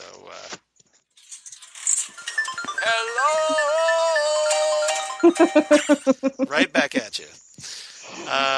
Thank you so much for mentioning my post on the podcast. I feel such honor to take a part in the reviews. It's Ivan with an E, the Bulgarian way. But I also like the American sounding too, so it goes both ways as you prefer. Great episode again. I listened. Thank you very much. Nice points you both put out. So let me ask a question. Do you happen to believe that in our world there may be spirits like Bob for real? Are you open to that kind of presence that we don't necessarily see? So I'm going to pose that question to you, Zan, before I continue. Do I think that there are? Yes. Short answer. Yeah. Short answer, yes with a but. Long answer, no with a maybe. Very nice. I do believe that we do not understand fully the energy in the universe.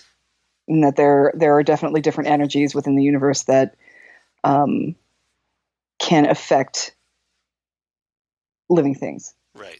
Forces, yes, exactly.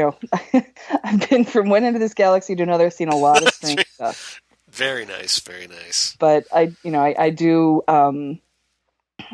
believe that there's energy in the world, in the universe, that can affect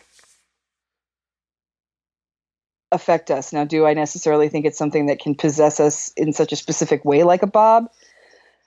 God, I hope not. Not necessarily. I don't necessarily think that that's how that would work. But I do think that that negative energy is an extremely powerful force, the same way positive energy is. I totally agree with you on that. It's hard without empirical evidence to really grasp that, okay, maybe there's like demonic spirits that could possess you, but there are things like exorcisms, and I think it's kind of like the height of arrogance to dismiss everything without really understanding it. Well, I think so it's like, that, there may be something out there that may be okay. It's beyond our understanding. So I'm willing to keep an open mind. I'm not sold on it, but I'm willing to keep an open mind about it. Definitely. And yes, with things like exorcisms, is that actually a demon from hell, or is that some sort of negative energy that we don't understand? I think man's hubris has definitely put us in the position of thinking we understand more than we actually do. And that's all I know. All I know is that I know absolutely nothing. All's I know. Exactly. And so, and just the universe is vast, and there's more to it than what we understand. Exactly. And so Yvonne, I could go on about this for a million hours, but yeah. This is like this big metaphysical question that we're just a Twin Peaks podcast. We're not really equipped to deal with that. Right. Next time I'm in Bulgaria, let's get a bottle of wine and we will discuss this properly. Exactly. Or next time you're here. Next time you're in the United States, particularly Ohio. There you go. So but thank you for the very thought-provoking question on that. Yes, definitely. All right, so Yvonne to continue with his email. He says, as for doppelganger Laura, we don't see her get out of the lodge, yes. That was my argument. Mm-hmm. And she had blonde hair, not white as Bob, right? But, Bob's hair wasn't exactly white.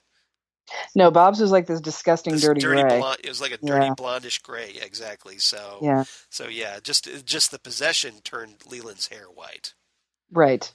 Nothing against Frank Silva's appearance. I think they made him look greasy. Yeah, exactly. That was the character, not the actor. Right. And what's more, Leland was dancing rather than singing because of the little man from another place. True. So is doppelganger Laura in Diane? I don't know, but I like that theory from Charles. Charles, you are the man. No, Yvonne, you are the man. I wish I could be the man, but you're the man. So yes, you are the most important person because you are our listener. All of our listeners are our most important people in our lives right now. We pale in comparison. Yes. So it's a great podcast, but Team Zan again.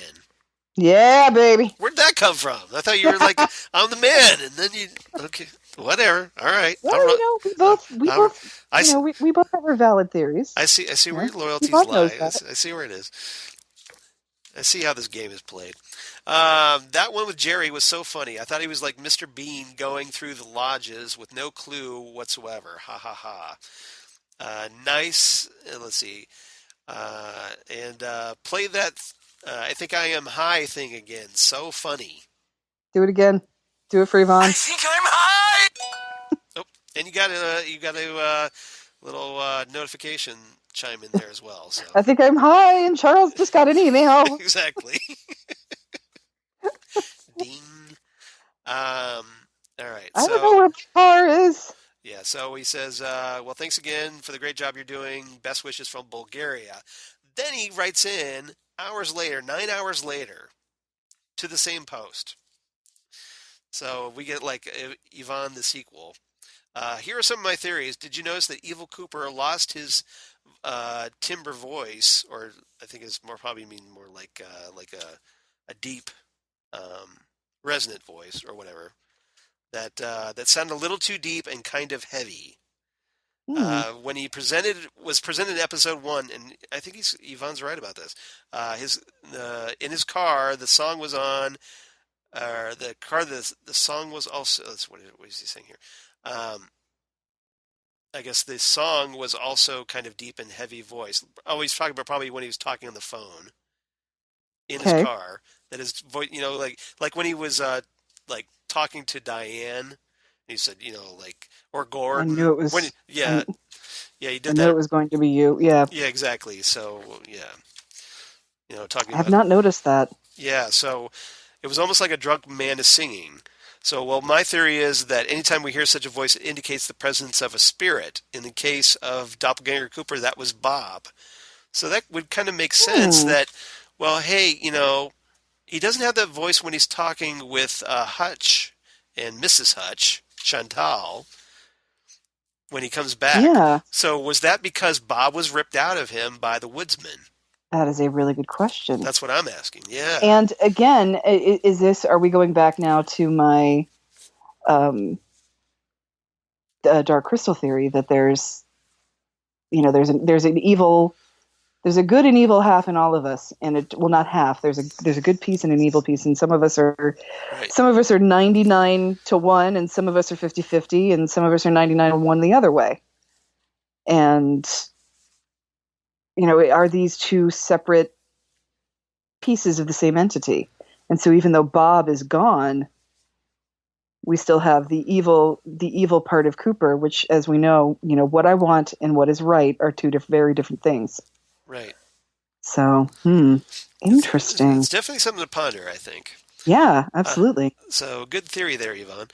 Some other theory of mine is that suggests that Cooper will wake up and not die when he finally gets his hands on a batch. I'm not sure what he means by a batch. I'm thinking the same thing, but I think it's pie. Oh, I tend to agree too. I think the second he gets some cherry pie in him. Yeah. And seriously, come on, people. How long does it take the FBI to see the news from Las Vegas? I know, right? I mean, the Mitchums paid attention, but the FBI isn't. I know. This is like... Maybe Gordon, how about you stop drawing like weird, freaky lizard dogs and turn on the damn TV, turn on the damn news? Seriously. Or maybe, you know what's going to be even better? What? Denise is going to call him and say, have you seen what's going on in Las Vegas? I would love that. That would be great. That'd be so great. I love Denise so much. Yeah, we need another Denise scene. Yes. Totally agree. Okay, so back to Yvonne's second email, or Facebook post. So if you notice anytime he tries that, somebody is saying don't. Maybe that's the key, we'll see. And one more comes from Firewalk with Me. I think that Laura at the end, when she finds her angel again, her guardian angel, let's say the one that disappeared from the painting on her wall. Right. That for me represented no hope, you're going to die. And then Ronette was saved by hers and Laura was killed. But at the end, we see that guardian angel appear, and that for Laura means there's still hope.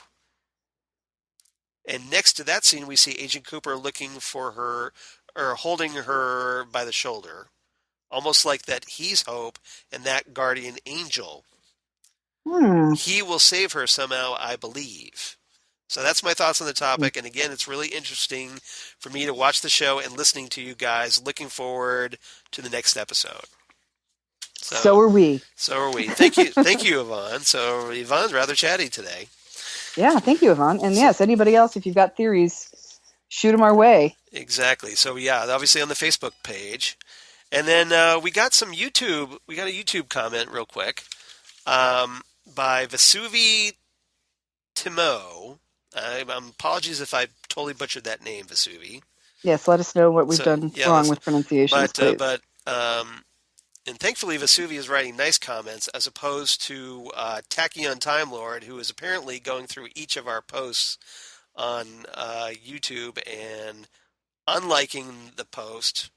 And thumbs down? And he's giving thumbs down to every post, which apparently is like, okay, well, if you don't like one episode, why are you still listening to the others?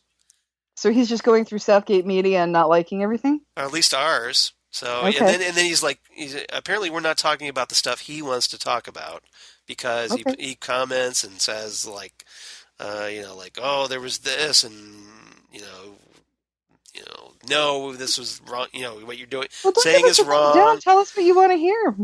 So yeah, it seems like it's trolling more than anything. So I don't know. Well, but you're not nice about what you want, then we're not going to give it to you. Exactly. But that's tacky on Time Lord. So if you see if you're wondering who the one person that doesn't like our things are on our YouTube posts, it's tacky on Time Lord. Okay. So now you know. I'm calling you out, dude. So Vesuvi thankfully writes in to one of our our Part 9 post, and he says, something was mentioned in the above podcast, the comments about Cooper getting his actual body back again, that led me to believe that Zane and Charles were under the impression that Mr. Slee / Doppelganger Cooper was Dale Cooper's real body, only possessed by the Bob spirit.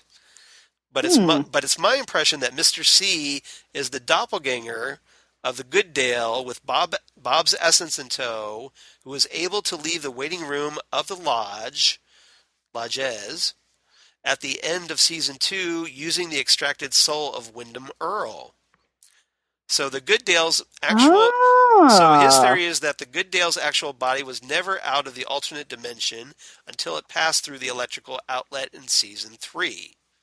If I misunderstood, if I misunderstood your comments, I apologize for adding my 2 cents. Never apologize for that. No, please add your 2 cents. We want to hear everybody's 2 cents. Exactly. Give us 3 cents. Hey, for the cost of inflation. Seriously. Enjoying these podcasts immensely. So thank you, Vesuvi.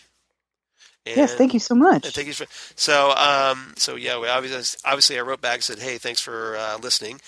I thought he made a good argument, but okay, so if his argument is that Cooper's actual body never left the Black Lodge until he went through the electrical outlet from that space limbo realm. Right. Because apparently, my question was, okay, if that's the case, then why did Cooper glitch up when he tried to, you get that little glitching error noise when he tried to leave the Black Lodge in the season 3 premiere, which forced him to go the route of going through the space limbo realm. Which of course, so it's like, okay, so why was that glitch? My other question was, and why would Dougie be transported to the waiting room if his body was already separate from Cooper's? See, yeah, that's what I don't understand either, and why... Because remember, Dougie was supposed to be a decoy to throw off the Black Lodge from reclaiming Doppelganger Cooper. Right, and remember Dougie has the ring? Ring? Yeah, exactly. And I'm wondering, now that I'm thinking about this, when Dougie went, I'm starting to think that a lot of this stuff was happening all at once, and we're just seeing it chronologically because of the show. But did Dougie get transported into the lodge the same time that Hastings was with Major Briggs when he lost his head? Right. And was there a ring switch? Oh my gosh, Siri just turned on. Shut up, Siri. Shut up, Siri. He's talking about Major Briggs. Siri's been possessed by Bob. Ah! Siri wants to add 2 cents too. So anyway, is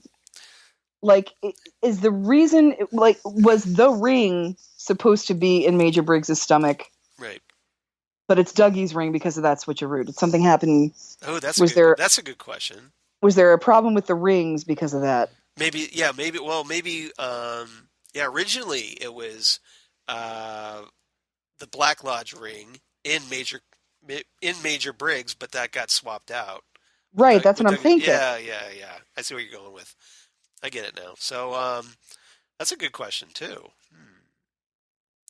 Oh, so much to ponder. But thanks for Yvonne and Vesuvi for writing in and sharing your feedback. So just want to give shout outs to those guys for that. So thanks, guys. Zan, where can they reach you on the internet? Well, I am on Facebook as Zan Sprouse. Yes. And I am on a much neglected Instagram account. Right. As Udinax19, and that's also my Twitter handle, Udinax19, where I'm a little more active. Yes. So definitely check her out both places and on Facebook because she's awesome. And what about you, Charles? Well, I'm, of course, I'll give Ghostwood here in a minute. So I'm, of course, at Charles Skaggs on the Twitter machine and at Charles Skaggs on the Instagram, which has also been a bit neglected. But hopefully it won't be because I'm going to be taking a vacation here shortly. So I'll get some pictures. Where are you going? I'm not going to say. I'm going to leave it a surprise. Oh, okay. Maybe I'll tell you off air. All right. I'll tell you off air. But yeah, so hopefully soon on that. Google Plus for all you crazy kids in the Google Plus, and Facebook, of course, at Charles Skaggs, and my blog at Geeky Things. Damn good coffee. And hot. Damn good coffee and hot.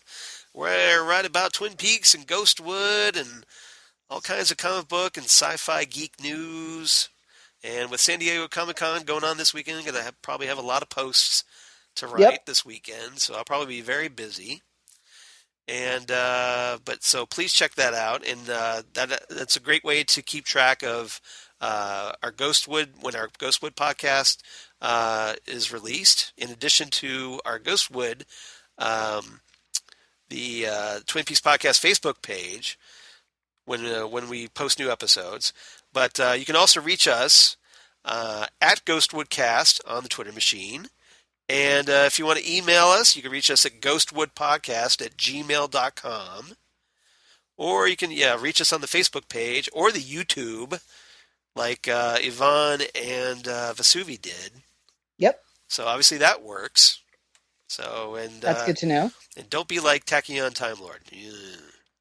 Well, if he's just going to be negative, let's not talk about him anymore. All right, he doesn't exist now. So which will probably amp up his trolling even more. Well, if he wants to submit something that we can talk about, that'd be fine. There's just no reason to be mean about it. Yeah. Don't be a jerk about it. Hey. Well, don't be mean. Okay, you're right. You don't have to be mean because no matter where you go, there you are. Exactly. Wise words from Buckaroo Banzai. Yes. I stand corrected. Yes. All right. So let's see. So I think that about does it. Next time, of course, we're going to talk about the return part 11 as we're slowly heading toward the finish line. Oh, my goodness. Far too fast, in my opinion, because I'm really digging this season.